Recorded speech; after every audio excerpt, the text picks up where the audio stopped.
North Korea is apparently one step closer to arming a missile capable of striking the United States. On July 4th, the regime fired off the test launch of what Secretary of State Rex Tillerson confirms was an intercontinental ballistic missile. Now the U.S. responding by launching its own warning missiles off the coast of South Korea. It comes after that country's newly elected president said Pyongyang's actions merit, quote, responding more than just by statement alone. And in a series of tweets, President Trump says, quote, North Korea has just launched another missile. Does this guy have anything better to do with his life? Hard to believe that South Korea and Japan will put up with this much longer. Perhaps China will put a heavy move on North Korea and end this nonsense once and for all. It appears to be the first successful test of an ICBM by the North and represents a significant step forward for the country's weapons program. The missile flew for about 39 minutes before crashing into the Sea of Japan within Japan's exclusive economic zone. On state-run media, North Korea says that the nation is now a, quote, proud nuclear state. Officials say they believe the test was a two-stage missile with a range of at least 3,500 miles and possibly more than 4,100, meaning Alaska is now within its range. Yeah. Admiral Stavridis,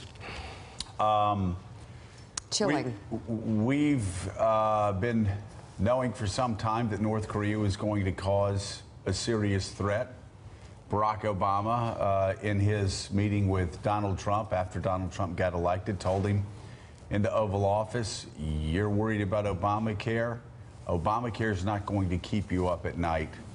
North Korea is. Well, here we are 6 months later, and now North Korea apparently has the ability to deliver a nuclear weapon to Alaska. What's our move? As we've talked about before, Joe, these are, it's kind of like two streams coming together. Think the Titanic and the iceberg. They haven't quite crossed yet. This is a long-range missile. It can probably go 5,000 miles. It does range Alaska. But they have yet to demonstrate the ability to put a nuclear weapon, harden it, miniaturize it, and deliver it. So I would say those streams haven't quite crossed. They're probably a year away, maybe a year and a half. We don't know exactly, but the point is it's another brick in the wall of preparation for a preemptive strike if we can't solve this thing diplomatically, which we absolutely have to do. That's why the meetings coming up this week are important. G20, Trump, Xi. At the end of the day, all roads to Pyongyang are going to lead through Beijing. What we should do is a hedge. Get our missile defense systems in place. We can't just take those off the table, and prepare for the wheels really coming off in case they do. Well, it's not a good scenario. Let's talk about the diplomatic route. We've been trying that for years and years, and every time we try that, North Korea makes assurances, and we catch North Korea lying. You can go back to 1994, which Bill Clinton held as a major victory. All it did was give them cover to continue developing nuclear weapons, which the Bush administration figured out and then couldn't do anything about it. So why do we have any reason to believe diplomacy, even if it is our best and only option, why do we have any reason to believe this time it's going to work when it's never worked before? I think we've got less and less chance of it working. I do feel that that's why we need to be doing the preparations in cyber, special forces, conventional. We need to build that option set. Joe, maybe putting a heavy move on something is a musical term. I don't know. But we need to convince China and find trade space with China that will convince them to do this. That's our best bet diplomatically. Why is China reluctant to step in, Admiral? Because at the end of the day, what China is really concerned about is not a rogue North Korean leader. They're concerned about the unification of Korea. They see that if this thing really pushes, we'll end up with a war in the peninsula. They'll have refugees, and the end game will be a unified Korea. They look at the unification of Germany and the creation of that juggernaut in Europe. They don't want that on their border. They'd rather muddle along through the status quo. That's why it's hard to convince them to make a heavy move. The problem with us muddling along, though, of course, is North Korea is moving towards the ability to deliver a nuclear weapon to Alaska, to Seattle, Portland, San Francisco, eventually Los Angeles. If we sit back and do nothing, then we're going to have a madman with the ability to obliterate all the cities on our West Coast. Well, clearly, the North Koreans already have 3 missiles that can hit the lower 48 states, the Taepodong, KN-08, KN-14. Now, they haven't been tested or tested at full range, but we also know they've been able to put a nuke on an intermediate range missile. So, I agree with the Admiral. They're about a year away. But there's a lot that the United States hasn't tried up to now. I mean, we've tried a lot of things, but the one thing we haven't tried is really to impose costs on China so that China has an incentive to help us. The Trump administration started doing that last week with those symbolic sanctions that the Treasury imposed on Thursday and the arms sale. But we need to ramp that up. And by the way, Joe, we need to ask China a question in public. That missile we saw yesterday, that was launched from a Chinese transporter erector launcher. We need to ask Beijing why all this Chinese and Chinese-looking equipment is showing up in North Korea's inventory. Because it does look like North Korea is weaponized, China's weaponizing North Korea. Right. Steve. Well, look, we started with China. The Trump administration started with China trying to be nice, right? They had a call. They went to Mar-a-Lago. They were best buddies and all that. And that quickly dissipated. And now we're talking about steel tariffs. We're talking about selling arms to Taiwan. We're talking about addressing human trafficking issues. It does not feel that the relationship with China is all that warm at the moment, on top of the point that was made earlier that the Chinese do not want these 2 countries to be reunited in any form or fashion, and that the Chinese indeed enabled a lot of the Korean missile building. And let's talk about China for a second, and tell me whether this assumption is wrong, and Admiral, feel free to jump in. I'm thinking the Chinese, one of the wealthiest countries in the world, dealing with a client state, which is one of the poorest countries in the world, within their sphere of influence, have probably bought off 75% of the people that are around this little dictator, and could get rid of him if they wanted to get rid of him. For China to suggest somehow they don't have complete control over what's moving forward seems to me laughable. There is no way the Chinese would allow a madman on their border without having agents surrounding him everywhere he goes. Absolutely. China has an economic stranglehold and a diplomatic stranglehold on North Korea, but the most important thing that China supplies is confidence to regime members, confidence that they're safe from the United States, South Korea, and the international community. Beijing, if it wanted to, could convince those around Kim Jong-un that it was no longer in their interest to support the weapons programs or even Kim Jong-un itself. I don't think Beijing can actually convince Kim Jong-un. I don't think anyone can change his mind, but they can, as you point out, change regime elements around Kim Jong-un, and they can get rid of him because China has been buying Chinese generals for decades now. Yeah. So why not? Why aren't they? Why can't they? Because they want North Korea to actually... Back to Admiral. All right, Admiral, jump in, and then we'll go back to Gordon.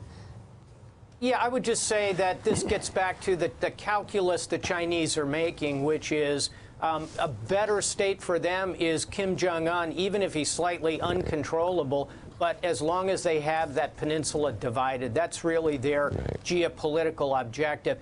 The minute they feel they can remove him, put somebody better, a different clack of people around, I think they have that's when that calculus will shift. It hasn't quite shifted yet. Gordon? Yeah, I mean, clearly they want a divided peninsula, but, they don't have to weaponize North Korea with nuclear weapons technology and missiles in order to accomplish that. They're using North Korea to keep the U.S. off balance and to keep Japan and South Korea really at bay. So this is really a weaponization of North Korea. And the United States needs to recognize that, because if we don't do that, we're never going to solve this. Well, I think we recognize it, but what we're first we try being nice to them and saying you're our best friends and we'll kind of work this together. Now we're switching to being more antagonistic, steel tariffs, selling missiles to Taiwan, human trafficking. So we're going the other way. So how do you get the Chinese to get on side, so to speak? You impose costs so high that Beijing has no choice. We say to the Chinese, you do business with the North Koreans, you do business with America, but not both at the same time. You've got to choose. We've never made that choice. We never put them to that choice. So my question is, at what point do we impose a cost threshold that is so much that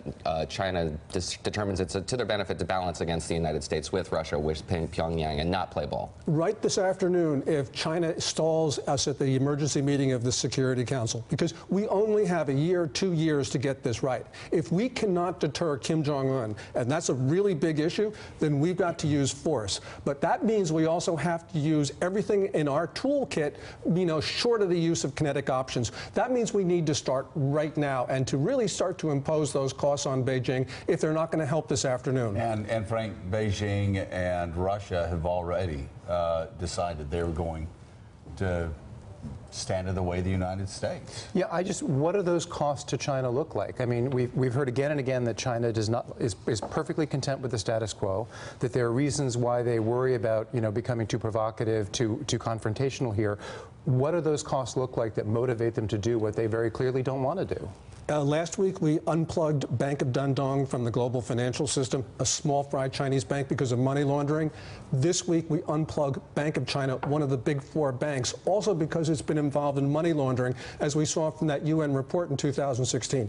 ICBC, the world's largest bank, may also be involved in money laundering. We don't know, but clearly Bank of China is. Once you start taking China's largest financial institutions and you put them out of business, Beijing starts to notice. It's a question of political will. We have yet to show the Chinese that we're serious. I mean, we haven't been serious since at least 1994. So why should they take us seriously?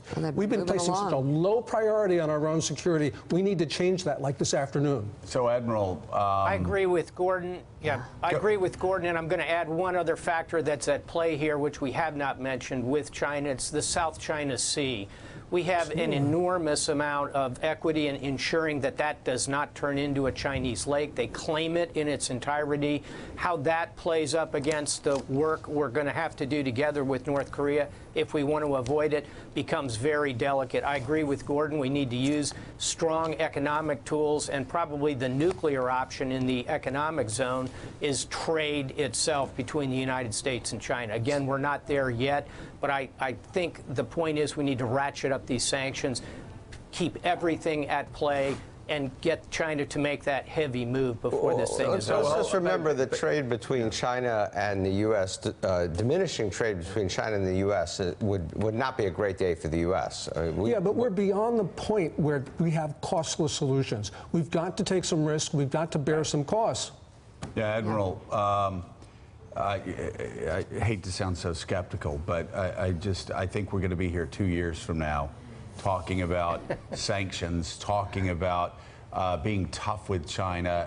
Why don't we let's just take the worst case scenario, which is China doesn't move, because China's not going to move, and there aren't going to be sanctions that are going to get them to move, because they'll just move and start trading a lot more with Europe, and we'll end up isolating ourselves economically, and then business interests in this country will pressure this White House and any White House to start trading again with China. And we're going to be where we've been since 1994. So let's go ahead and just talk about it. Talk about the extreme costs if the United States has to get an Asian coalition, a world coalition, to go in and remove this leader. Talk about the extreme costs to the people of South Korea, and possibly the extreme costs to the entire region if that's a decision we have to make. If the decision's between that and allowing Seattle and San Francisco and Los Angeles to be hit with a nuclear weapon. Why don't we fast forward 2 years? What do you tell the president? Yeah, this is the Lance the Boyle solution, and it's probably not 2 years away. It's probably a year to 18 months where it will be on President Trump's watch to make this decision, and it becomes a preemptive strike that is legitimate under international law. We'd want to build an Asian coalition. You want Japan, Australia, New Zealand, Singapore, as many as you can get on board.